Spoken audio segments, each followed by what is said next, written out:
Hey guys, I'm here today to teach you how to teach your dog the two-finger touch. Two-finger touch is a targeting exercise.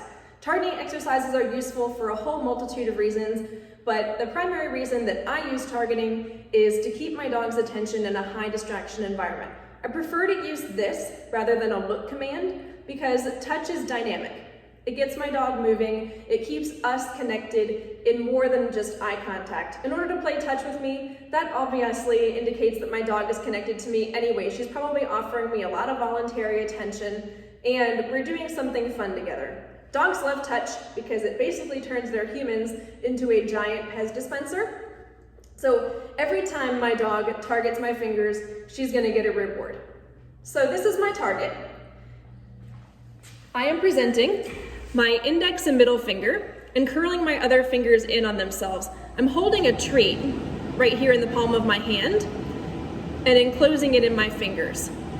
So what I'm looking for is for Jemma to touch her nose to my two fingers.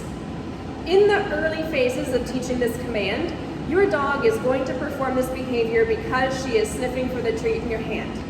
So that means the first few repetitions, she may not actually touch your two fingers. She might touch your curled fingers where the treat lives. That's okay. Don't get picky when you're very first teaching this command. We just want to build a behavior where your dog's nose is making contact with your fingers.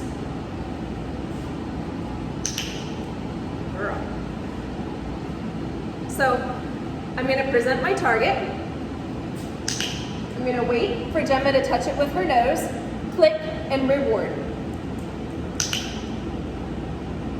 This is a command that Jemma likes a lot.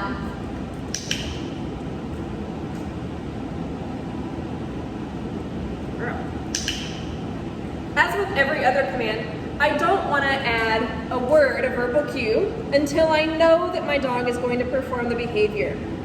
Verbal cues are a prompt that we give in order to get our dog's attention when she's distracted or not looking at us.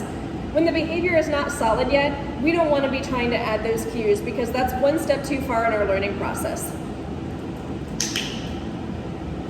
Jemma performs this cue with a lure very reliably. So at this point, when I have her attention and she's already on her way to the target, I'm going to start adding my verbal cue as follows.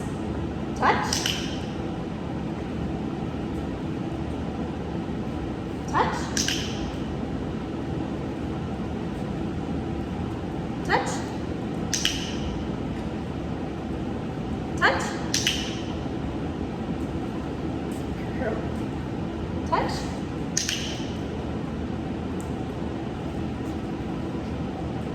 So touch might seem kind of silly, but in more advanced obedience, we might use a touch target in order to teach our dogs to go through a weave obstacle. We might use it when we're leash walking through high distraction environments, through crowds. I've used it to pass a canine good citizen test before. So it is really useful, and again, dogs like it. We like to do things that our dogs like, right?